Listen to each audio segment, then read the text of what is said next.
소개 감사드립니다. 오늘 제가 발표할 내용은 좀 제목이 무시무시해 보일 수 있는데 이게 이제 굉장히 그냥 현학적인 내용으로 만든 건 절대 아니고요. 실제로 이제 우리가 오랫동안 한약을 써오면서 뭐 한약이 어떻게 작동하는지 사실 너무 복잡하잖아요. 근데 이제 여기에 대해서 굉장히 새롭게 이걸 발전시켜 나갈 수 있는 단서를 제가 발견했다고 생각을 해서 그 내용을 좀 공유를 하려고 이제 이렇게 가져와 봤습니다. 먼저 이 내용에 당연히 이제 수학이 좀 많이 나오는데요. 너무 이거를 이제 스트레스 받지 마시고 제가 그냥 단순히 수식만 줄줄 보여드리는 게 아니고 그 이면에 어떤 직관이 있는 건지 최대한 노력을 해서 설명을 드리려고 노력할 거니까 좀 믿고 따라와 보시면 충분히 고생하신 보람이 있을 거라고 생각합니다. 그래서 한약 굉장히 복잡합니다. 진짜 복잡해서 정말 너무나 많은 컴파운드가 너무나 많은 인체 타겟들이 작용을 하면서 어떤 일이 벌어지는지 사실 아무도 모르고 많은 사람들이 정말 과학으로 결국 알 수 없을 거라고 생각을 하죠. 그래서 이 복잡성이 이제 좀 골치 아픈 문제인데 이 복잡성을 다루는 방식이 굉장히 두 가지 다른 방식이 있습니다. 일단 오른쪽에 있는 현대제약 쪽을 보시면 현대제약업계에서 한약을 기반으로 해서 약을 만들려고 할 때는 결국 그들은 어떻게 해서든지 간에 복잡성을 줄이려고 합니다. 그래서 한약에서 이제 컴파운드를 익스트랙트하고 프리파일하고 그래서 아주 복잡성을 줄여서 싱글 컴파운드로 깔끔하게 작동을 하는 걸 원하는 거죠. 왜냐면 그렇게 해야지 QC, 퀄리티 컨트롤 할 수 있기 때문입니다. 퀄리티 컨트롤 되지 않으면 스테이블하지 않고 다시 말하면 이제 아웃컴 베리어블이 너무 커서 얘가 약물로서 쓰기가 어려워지는 거죠. 그래서 이 복잡성이 결국 그런 인스테이블하기 때문에 스테이블하게 만들기 위해서 복잡성을 줄이려고 모든 노력을 하고 있습니다. 왼쪽에 보시면 이제 한약에서 굉장히 흥미로운 패턴이 있는데요. 역사적으로 시간이 지남에 따라서 처방 하나에 들어간 약재의 개수가 증가한 패턴이 있습니다. 물론 베리에이션이 크지만 여러분도 아시다시피 상한론 때보다는 분명히 후세방이 약재의 개수가 많죠. 그러면 이제 어떻게 되는 거냐? 이게 스테이블하지 않을 텐데 왜 이렇게 했을까? 이런 이제 질문이 들 수밖에 없죠. 복잡성을 증가시키는 방향으로 오히려 약물을 개발해 온 거거든요. 그래서 현대 제약적 관점에서 보면 사실 퀄리티 컨트롤의 딜레마가 있습니다. 그러니까 한약을 천연물을 기반으로 해서 약을 만드는 좀 입장을 생각해 봅시다. 여기 2x2 테이블이 있는데 위쪽에 이제 컬럼이 스테이블리티고 로우가 이제 에피커스입니다. 오른쪽 아래가 이제 아이디어 메디슨이죠. 뭐 굉장히 효과도 좋으면서 아주 스테이블한 거죠. 왼쪽 위에는 이제 쓸 수 없는 약이고요. 근데 이제 오른쪽 위에가 에피커스는 좀 낮더라도 이제 굉장히 컨시스턴트하게 약을 작동하도록 만드는 겁니다. 이견이 있을 수 있겠지만 현대의 어떤 우리가 제약으로 만든 것들이 한약에서 이용하는 다채로운 효능들을 모두 다 만들지 못하잖아요. 그래서 이렇게 하는 이유는 이제 위쪽에 제가 써놓은 것처럼 사실 약재가 어떤 역할을 하도록 원하면 약을 자꾸 투여를 이렇게 넣고 싶겠죠. 근데 넣으면 넣을수록 이제 exponentially harder to standardize 점점 더 그걸 표준하기 어려워지고 컨트롤할 수 없는 퀄리티를 컨트롤할 수 없는 그 분산이 폭발하게 됩니다. 그래서 그렇게 믿고 있기 때문에 약재 개수를 적게 가져갈 수밖에 없고 사실상 그래서 FDA에서 굉장히 많은 이 방제 같은 것들을 승인받기 거의 불가능하겠죠. 그렇다면 이 패러다임에 따르면 우리 한약은 지금 왼쪽 아래에 있는 거거든요. 그러니까 저희 이 말을 고지고대로 우리가 받아들인다면 옛날 사람들이 왜인지 모르지만 에피커스를 위해서 스테빌리티 희생했나? 이런 생각을 이제 할 수가 있습니다. 그런 걸까? 솔직히 저는 그렇게 생각되지 않습니다. 그렇게 생각되지 않는 이유가 이건 사실 제가 증명할 수는 없지만 약재가 비싸잖아요. 비싸고 구하기도 어려운데 그렇게 방만하게 넣었을까? 그리고 일단 임상에서 그렇게 스테이블하지 않은 것들이 살아남을 수 없겠죠. 그래서 그렇게 무책임하게 효능을 노리고 막 넣어가지고 분산이 폭발해가지고 이렇게 인스테이블하게 쓰진 않았을 것이다. 그렇다면 분명히 역사적으로 약재 처방에서 약재 개수가 증가한 건 사실인데 제 생각에 우리가 합리적으로 다른 이제 가설을 던져볼 수 있는 거죠. 아마도 이렇게 복잡성을 증가시키는 방식이 역사적으로 뭔가 안정성 부분을 컨트롤하거나 심지어 이제 해결책을 제시하는 걸 수도 있다. 이런 가설을 세워볼 수 있다고 생각하고 그래서 이제 역설이라고 저는 생각을 하는데요. 역설은 모순이랑 다르죠. 역설은 겉보기에는 좀 위열해 보이지만 잘 따지고 보면 그거를 이제 그 역설을 이해하기 위한 과정에서 숨겨진 인사이트가 나오는 게 역설입니다. 그래서 이걸 역설이라고 한다면 에피커스 스테빌리티 패러독스라고 제가 이름을 붙여봤는데 이런 겁니다. 그러니까 약재를 그러니까 옛날 사람들이 아시아에서 이제 한약을 개발한 사람들이 더 많은 약재를 추가하는 식으로 발전을 시켰는데 그럼으로써 테라피틱 에피커스를 증가시켰을 것이다. 사실 직관적으로 명백한 거고요. 그런데 아웃컴 베리언스, 그러니까 이 스테빌리티도 인스테빌리티를 오히려 감소시켰을 것이다. 약간 반직관적인 거죠. 그래서 이 역설을 풀기 위해서 이제 수학적인 모델을 이용하려는 건데 결국 어떤 매스매틱 컨디션에서 이런 컴플렉시티를 증가시킨 것이 에피커스랑 스테빌리티를 동시에 증가시켰을까, 개선할 수 있었을까 이런 문제를 풀어보고 싶은 거고 이런 게 단순히 그냥 뭐 역사적인 어떤 히스토리컬 큐리오시티가 아니라고 생각하는 게 사실 이런 걸 이해하는 과정에서 우리가 결국 컨비네이션 쪽 테라피라든지 퍼스널라이즈 메디슨이라든지 스프린트 파마콜로지에 대한 이해를 증보시킬 수 있다고 생각을 합니다. 그래서 네트워크 파마콜로지에서 시작을 할 건데요. 네트워크 파마콜로지는 한약 이제 주로 한약 분야에서는 한약의 다중 성분이 복합 성분의 어떤 다중 표적이 작동하는지를 이해하기 위한 분석 기법으로 많이들 써오고 있습니다. 그래서 간단하게 말씀드리면 먼저 이제 관심 있는 한약들이 있고 헐브가 있고 거기서 이제 어떤 컴파운드가 있을지를 설치합니다. 설치하는 게 데이터베이스 뒤지는 게 가장 일반적이고요. 그 과정에서 이제 선택하는 건데 단순히 설치하는 게 아니라 이제 거기다가 약간의 필터링을 넣죠. 그래서 어떤 드러가블 한 약물스러운 컴파운드를 남긴다든지 아니면 바이올로지컬 어베일러블한 그런 약물 성분 남긴다든지 이렇게 이제 컴파운드를 추려내고 그 다음에 컴파운드가 어떤 타겟에 작용할지를 알아야 되는데 사실은 이것도 설치를 하면 실험 데이터가 있지만 너무나 제한적인 데이터밖에 없기 때문에 여기서는 굉장히 많은 부분을 예측 알고리즘에 기반을 해서 이제 타겟을 예측해냅니다. 머신러닝이나 인실리코 시뮬레이션으로. 그래서 굉장히 사실 트리키한 부분이고 문제가 많이 될 수 있는 부분이죠. 어쨌든 타겟이 나오면 그 타겟이 어떤 펑션을 갖고 있는 건지 어떤 디지랑 관련되는 건지를 또 다양한 생물 정보학 데이터베이스로부터 추론합니다. 그렇게 이제 해서 복합 성분이 어떤 시스템 레벨의 효과를 가지고 있을 건지를 뭐 예측하고 분석을 하는 기법인데 사실은 이거를 우리가 이제 약간 생각을 바꿔보면 뉴럴 네트워크 구조로 생각할 수 있습니다. 그러니까 인공신경망 구조로 생각할 수 있는데 보시면 HCTF 이제 레이어가 있죠. 그래서 인공신경망은 결국 벡터를 인풋을 받아가지고 중간중간에 레이어를 걸칠 때마다 선형, 비선형, 연산을 반복합니다. 시퀀셜하게 반복한 다음에 아웃풋이 나가는 거거든요. 그래서 이걸 보면 이제 그 방금 말씀드렸던 네트워크 파마콜로지의 그 분석가들이 하는 일이 결국에는 선형, 비선형 함수를 반복하는 거라고 이해할 수 있습니다. 말에 제가 좀 써놨는데 H에서 C로 가는 거는 결국 이제 파마코카이네틱스에 해당하는 거죠. 그러니까 결국 어떤 컴파운드가 혈중에 남아서 일을 할 것인가인데 그 과정에서 앱소션, 메타볼리즘 같은 파마코카이네틱한 작용이 있을 것이고 그거를 네트워크 파마콜로지 하는 사람들이 분석을 하는데 뭐 이걸 C로 표현할 수도 있는 거죠. 그리고 C에서 T로 갈 때는 파마코 다이내믹스가 있는 거죠. 바인딩하고 시그널링하고 그다음 T에서 F로 갈 때는 결국 효과를 내는 건데 여기는 이제 다이렉트하게 파마코 다이내믹한 이펙트도 있을 것이고 또 사실은 몸 신체가 거기에 이제 호메오스태틱하게 반응하면서 만들어낸 치료적인 세라피틱 이펙트도 있을 겁니다.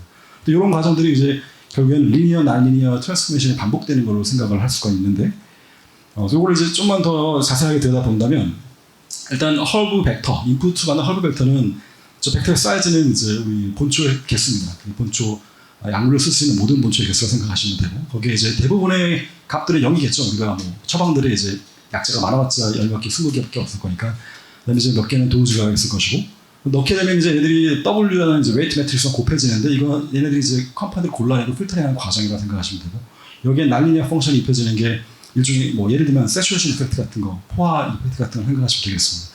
그런 식으로 이제 각 레이어에서 선형, 비선형, 선형, 비선형 연산을 하고 나서 아웃풋이 나오면 이게 결국 어떤 기능, 뭐 안티인플레멘터리 이펙트 이런 거라고 이제 볼 수 있을 텐데 여기 이제 우리가 노이즈를 더해야 됩니다. 노이즈. 왜냐면 우리는 지금 하고 싶은 게 어떤 약제의 개수가 많아지면서 인스테이블해지는 거, 베리언스가 커지는 거, 불안정해지는 걸 말하고 싶은 거기 때문에 노이즈에 대한 부분을 모델에 넣어야겠죠. 그래서 이 모델에서 에러 노이즈를 각 레이어에 집어넣습니다. 그러면 식이 약간 바뀌고요. 결국 이제 이렇게 헐브 벡터와 에러 노이즈들을 인풋으로 받아서 복합적인 연산을 해내는 시퀀서런 연산을 하는 이제 컴포즈 펑션으로 생각할 수 있습니다. 그 결과가 이제 어떤 특정 펑션의 밸류가 되는 거죠. 그래서 이제 그 에러는 결국 이제 확률적으로 랜덤 베리어블이라고 확률 변수로 생각할 수 있기 때문에 이 에러 개념을 집어넣게 되면 어떤 펑션의 값은 랜덤하게 이제 왔다 갔다 할 수 있게 되는데 그래서 우리가 이걸 프로바빌리스틱하게 이야기를 할 수가 있고 결국 여기에 대해서 이제 기대값 분산이라는 얘기를 할 수가 있겠죠. 그래서 E of F라고 써는 거는 이제 에피커스입니다. 왜냐면 mean therapeutic effect거든요. 평균적인 그 효과. variance of F는 이제 instability가 되겠습니다. therapeutic variance가 되죠. 얼마나 약제들이 여러 가지에 의해서 변동되는데 약제의 성분이나 여러 가지가 거기에서 얼마나 이 효과가 왔다 갔다 할 수 있냐. 그래서 이제 이 기대값과 분산을 얘기했기 때문에 이걸 가지고서 therapeutic utility function이라는 걸 정의를 해봤는데 이게 뭐냐면 결국 U of H는 헐브 벡터, 그러니까 처방을 인풋으로 받아서 아웃풋으로 이제 최종적인 토탈 이펙트를 내놓는 함수거든요. 근데 그거를 이렇게 정의했습니다. 결국 mean therapeutic effect 빼기 variance죠. 그래서 당연히 이제 mean therapeutic effect efficacy가 클수록 효과는 좋을 것이고 분선이 클수록 거기에 대한 방해를 받겠죠. 거기 이제 람다는 파라미터로 집어넣은 거고. 그래서 이렇게 이제 생각하게 되면 결국 우리가 이제 이 문제를 옵티마이제이션, 최적화 문제로 바라볼 수가 있습니다. U of H를 최대화시키기 위해서 우리 어떤 H를 골라야 될까? 그 오른쪽에 이제 제가 오른쪽에 정의한 저 텀들을 잘 분석하는 과정에서 그 전략 같은 것들을 도출할 수가 있겠습니다. 그래서 이제 이 모델이 이제 사실 너무 복잡합니다. 이 시퀀셜하게 컴포즈 펑션이 너무 복잡하기 때문에 이걸로 수학적인 분석을 더하기가 좀 많이 복잡해지기 때문에 이거를 수학적으로 좀 간단하게 심플리파이 하겠습니다. 그래서 여러 레이어가 있는데 그 여러 레이어의 연산을 그냥 하나의 G라고 하는 펑션으로 근사시켰습니다. 이거 약간 뭐 저래도 되냐 사기치는 거 아니냐라고 생각하실 수 있지만 뭐 수학적으로 저 정도는 리저너블 합니다. 이건 선형 근사라고 생각하면. 그래서 G라고 하는 펑션은 이제 여러 레이어를 이렇게 여러 레이어의 캐스케이드의 그 작용을 스퀘시하는 거라고 생각하시면 되고 그 안에 이제 헐브 처방에다가 에러가 들어간 흔들리니까요. 그게 이제 파운드 형태가 있고 에러는 이렇게 가우시안 노이즈를 따른다고 합당하게 가정을 할 수가 있습니다. 그러면 이제 여기에 에러가 따르는 분산, 이게 이제 이게 핵심적인 부분인데요. 이게 좀 복잡하지만 결국에는 이 약재에 있는 성분들이 오르락 내리락 할 때 걔네들끼리 어떤 콜레이션이 있을 수 있거든요. 그래서 이 얘기를 좀 이따 더 하도록 하겠습니다. 그래서 제가 G라는 펑션에 대해서 좀 더 설명을 해드릴 건데 G라는 펑션에 대해서 좀 더 설명할 건데 G는 이제 결국 몸의 어떤 리스판스 시스템이라고 보시면 되겠습니다. 그래서 우리가 지금 여러 캐스케이드에서 일어나는 어떤 약재가 효능까지 연결되는 과정은 G라고 지금 압축해놨잖아요. 그래서 이 G가 캡처하는 건 뭐냐면 결국 이 처방의 컴포지션은 결국 이 각 허브의 용량이 되겠습니다. 걔네들이 어떻게 신체의 컴플렉스 네트워크를 통해서 테라피틱 아크로 연결되는지를 이야기하는 거고, 그래서 여기에는 이제 선형적인 가선적인 작용, 뭐 비선형적인 작용 이런 게 다 포함될 수 있습니다. 이 G를 좀 느낌을 얻기 위해서 가장 제가 이 토이 이그젠플 같은 식을 하나 가져와 봤는데 실제로 이거보다 복잡하겠죠? 근데 G of H1, 2가 있습니다. 그러니까 허브 1과 허브 2를 인풋을 받아서 아웃컴을 내뱉는 함수인 거예요.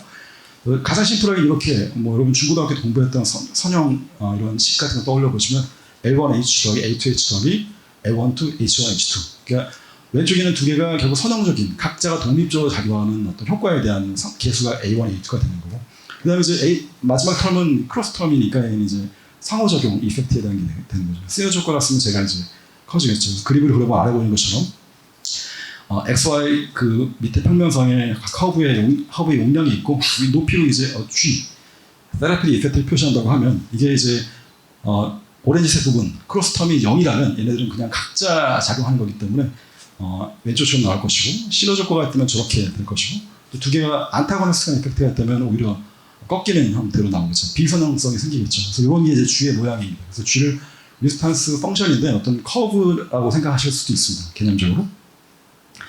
근데 이제 좀만 더 나갈 건데 G를 미분한 그레디언트가 있습니다. 그레디언트는 이제 기울기라는 하는 거라서 사실 벡터 미분한 거거든요. 그림에서 보시면 이제 초록색을 그려놓은 저 화살표의 어떤 이 기울기를 말한다고 보시면 되겠습니다. 그래서 G of H를 어디티브가 0일 때, 그 왼쪽에 있는 경우 그냥 미분하면 그냥 저 평면이 나오고요.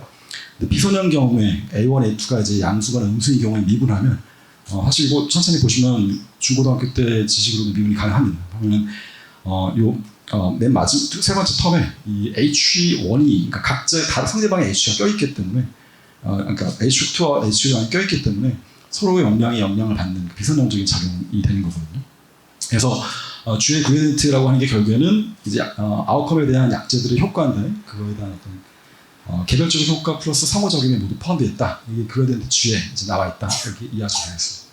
이건 이제 그래서 G of H 더하기 엡실론이라고 하는 거를 좀 더 시각화를 한번 해본 겁니다. 이렇게 원래 H가 이렇게 생겼을 텐데 어떤 여러 가지 레이어에서 추가되는 노이즈에 의해서 이 허브 벡터가 좀 달라졌겠죠. 그러니까 보시면 이 약재의 그러니까 영향이 좀 작아졌고 얘는 좀 더 커졌고 뭐 이런 식인 거죠. 그거를 이제 G 펑션에 통과하게 되는 겁니다.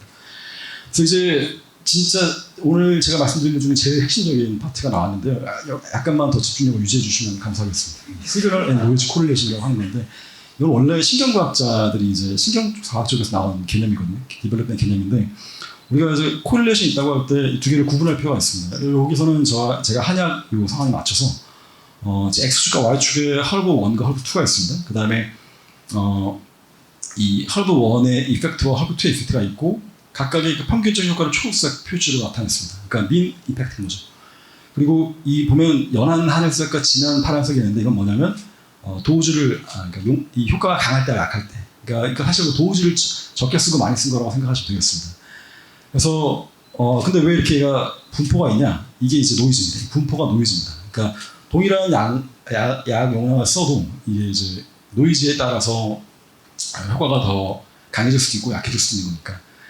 그래서 이제 보시면 그 여기서 초록색 라인은 결국에는 민 효과 평균끼리 연결시킨 거기 때문에 이게 이제 시그널 코릴레이션입니다. 그러니까 초록색 라인을 보시면 헐브 1이 효과가 커짐에 따라서 헐브 2 효과가 커지거나 혹은 반대로 헐브 1 효과가 커짐에 따라서 헐브 2 효과가 작아지거나 초록색 라인을 보시면 그래서 초록색 라인은 결국 시그널 코릴레이션입니다. 시그널 코릴레이션 평균 효과의 어떤 경향성을 보이는 거죠. 근데 이제 이 노이즈 코릴레이션은 뭐냐면 노이즈 코릴레이션은 이 하늘색과 파란색의 노이즈의 방향 자체가 노이즈 코릴레이션이에요. 보시면 이게 제 왼쪽 위를 보시면 이 헐브 1과 헐브 2의 평균적인 효과는 양의 시너지 효과가 있는 것처럼 보이죠. 양의 상관관계가 있지만 실제로 각각의 노이즈는 오히려 음의 상관관계가 있습니다. 헐브 1이 효과가 커질 때 헐브 2 효과는 작아지는 거예요. 노이즈의 구조가 그런 겁니다. 그래서 이게 이제 실제로 다를 수 있다는 걸 이해하는 게 굉장히 중요한데 제가 예를 가져왔습니다. 말이 많지만 제가 이거를 보면 이해할 수 있기 때문에 텍스트를 좀 다 무리해서 넣어놨는데 그러니까 헐브 1이 어떤 이제 지금 우리 목적은 사이토카인 뭔가를 억제하는 거라고 생각해 보세요. 헐브 1이 사이토카인 X를 억제하는 핵심적인 컴파운드 A를 갖고 있습니다. 헐브 2도 이제 헐브 2는 컴파운드 B를 갖고 있는데 얘는 이제 사이토카인 X를 억제하는데 약한 효과가 있어요. 그런데 얘는 어떤 특정한 액자를 억제해서 이게 이제 그 장에서 그 컴파운드 A가 흡수되는 거를 방해합니다. 네, 방해합니다. 그래서 약한 이제 얘는 한 소염 효과가 있는 건데 이때 이제 당연히 두 약제는 둘 다 소염 효과가 있기 때문에 포지티브 시그널 코릴레이션 같습니다. 평균적으로. 하지만 이게 둘 다 동일한 죄송합니다. 앞에서 제가 안 해도 되는 말을 했는데 이거는 제가 말을 좀 잘못한 것 같아요. 아무튼 그런데 만약에 두 개의 컴파운드 A가 컴파운드 B가 동일한 트랜스포터, 동일한 흡수 경로를 공유하고 있다면 두 개가 서로 경쟁적 억제 관계를 가지고 있거든요. 어떤 우연에 의해서 헐브 A의 성분이 좀 더 많아진 경우에 걔 때문에 헐브 2에 있는 성분은 흡수가 장애되는 거예요. 그러니까 이건 에러에 대해서 노이즈에 대해서 서로가 반대되는 영향을 받게 되는 거죠. 서로 컴피티티브하게 이제 경쟁적 억제를 하게 되는 효과가 생기기 때문에 그럴 경우에 이제 포지티브 노이즈 코릴레이션 생기는 거죠. 너무 죄송합니다. 제가 지금 사실 요거를 그림 만들어 놓고 뒤에 거랑 헷갈려가지고 설명을 좀 헛구한 것 같은데요. 다시 설명드리겠습니다. 그래서 이 두 개가 같은 경로를 공유하기 때문에 그 어떤 환자가 그 경로에 문제가 있는 경우에는 둘 다 흡수를 못하는 거죠. 그 경로가 잘 흡수라면 둘 다 흡수 잘하는 거. 이런 경우는 포지티브 코릴레이션 나오겠죠. 두 번째 케이스가 제가 사실은 아까 헷갈려서 말씀드렸던 건데 요 설명을 보겠습니다. 어떤 약제가 이파리 약제라 가지고 좀 고온에 취약합니다. 그래서 전탕할 때 온도를 100% 못 맞출 수도 있잖아요. 좀 올라갔더니 이 약제는 성분이 잘 응축이 안 되는 거예요. 너무 고온에 약해가지고. 근데 같이 들어간 약제는 비슷한 효과를 가지고 있는데 뿌리 아주 덴스한 뿌리라 가지고 고온에서 잘 용출이 됩니다. 그래서 평상시보다 좀 온도가 높았을 경우에 그 뿌리 약제는 더 용출이 잘 되는 거예요. 그러면 이제 평상시 온도보다 좀 높거나 낮거나 서로가 높으면 이놈이 잘 되고 낮으면 이놈이 더 잘 용출될 거 아닙니까? 그러면 이제 노이즈 코릴레이션이 마이너스인 거예요. 그래서 서로가 상쇄할 수 있기 때문에 이런 경우에는 좀 스테이블해지겠죠. 이게 이제 시그널 코릴레이션 양수지만 노이즈 코릴레이션 음수가 나올 수 있는 케이스가 되겠습니다. 물론 이제 가상적인 예인데 그래서 결국 이제 다시 아까 봤던 그 세라피틱 유틸리티 펑션을에다가 이건 이제 제가 수학적으로 전개를 한 다음에 이걸 집어넣어 보면 사실 이렇게 이제 식이 바뀌는데요. 이게 복잡해 보이지만 사실 각각 빨간색과 파란색만 집중해서 보면 되겠습니다. 빨간색은 결국 이제 이거는 시그널 코릴레이션, 얘네들의 디터미니스틱한 어떤 평균적 효과에 대한 이야기라서 우리가 보통 말하는 것처럼 이 시너지 효과가 있는 약들, 그런 거 수프라 어딕티브가 효과 있는 것들을 조합하는 게 중요한 겁니다. 우리 주 관심사 오른쪽 뒤에 있는 건데, 이거는 이제 보면은 G of H의 그레디언트랑 아까 그레디언트 말씀드렸죠. 그거랑 노이즈의 공분산 구조랑 곱한 거예요. 사실은 두 번 곱한 건데, 이게 결국 이야기하는 바가 사실 이거를 이제 결국 줄이는 게 중요한 거거든요. 이 식을 키우려면 이걸 줄이려면 어떻게 되냐면 아까 제가 말씀드린 그런 케이스, 노이즈 컬러시 음수가 되는 약재를 고르는 거죠. 이 약재의 선택에 따라서 그레디언트가 바뀌는 거거든요. 그래서 아까 말씀드린 것처럼 또 온도가 평상시보다 올라가면 이 약재에서 농축 잘 되고, 평상시로 내려가면 반대로 이 약재 잘 되고, 이런 쌍을 우리가 같이 제약을 하면 노이즈 코릴레이션과 곱했을 때 값이 작아지는 겁니다. 그런 G of H를 찾는 게 최적화 문제를 푸는 핵심이 될 수가 있는 거죠. 그래서 뭐 시간 관계상 제가 여기 좀 스킵을 해야 될 것 같은데, 약간 이걸 또 좀 더 기하학적으로 수학적으로 이해하면 또 사실 굉장히 좀 아름답게 이야기할 수 있습니다. 결국 기하학적으로 이 공분산의 기하학적 구조를 가지고 거기에 이제 오토고널한 허브 벡터를 찾는 거라고 이제 이해할 수가 있고요. 그래서 이게 거의 마지막인데요. 그 간단한 이게 케이스 스터디라고 한번 말씀드려보면, 어떤 이미 허브 A랑 B가 이제 합쳐지는 포뮬러가 있었던 거 칩시다. 얘들은 사이토카인에 매개된 염증을 줄이려는 약재였는데, 얘들이 이제 에피커스가 좋고, 근데 문제는 트랜스포를 같이 공유합니다. 했을 때. 그래서 굉장히 이제 스테이블하지 않아요. 어떤 트랜스포터가 그 사람한테 좀 많이 있으면 괜찮은데, 그 사람이 그 트랜스포터가 약하면 두 약재가 다 힘을 못 쓰는 거예요. 흡수가 안 돼가지고. 그런 경우 이제 헐브 C랑 헐브 D 중에 뭘 조합하는 게 좋을까 고민을 하고 있는데, 헐브 C 같은 경우에는 안티 인플라메터리 효과가 강합니다. 근데 문제는 이제 베리언스 측면에 특별히 이점이 없어요. 헐브 D 같은 경우에는 특별히 안티 인플라메터리 효과는 별로 없거나 약하지만, 그 트랜스포터, 아까 말씀드렸던 그 트랜스포터를 업 레귤레이션 시킬 수가 있다. 이런 경우에는 이제 이게 네거티브한 노이즈 콜레이션을 만들 수가 있습니다. 그래서 이 조합이 더 좋을 수 있다는 거. 이걸 이제 식을 아까 요 식에 넣고 계산을 해보면 그렇게 이제 확인하는 예제도 만들어 볼 수 있겠습니다. 그래서 정리하면 결국 약재가 많아지면은 현재 FDA에서 생각하는 대로라면 분산이 커져야 됩니다. 그래서 QC를 그렇게 하고 있는 거거든요. 그래서 복합 약물을 약재 만들기 어렵잖아요. 그들이 그렇게 생각하기 때문에. 그런데 사실 한약은 반대로 거꾸로 지나갔다. 뭔가 패러독스가 있는 것 같다.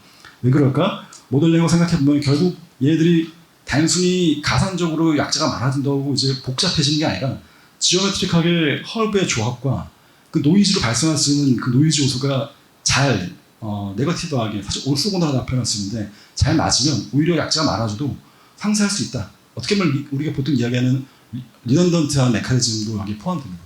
상쇄할 수 있기 때문에 오히려 그게 더 스테이블하게 만들 수 있다. 그래서 노이즈 올소곤얼티가 중요하다는 이야기고요. 그래서 한마디로 정리하면 옵티멀 포뮬레이션은 시너지스틱 시그널 콜레이션을 최대화시키고, 네거티브하거나 올소곤얼 노이즈 콜레이션을 이제 최대한 이렇게 만드는 게 전략일 것이다.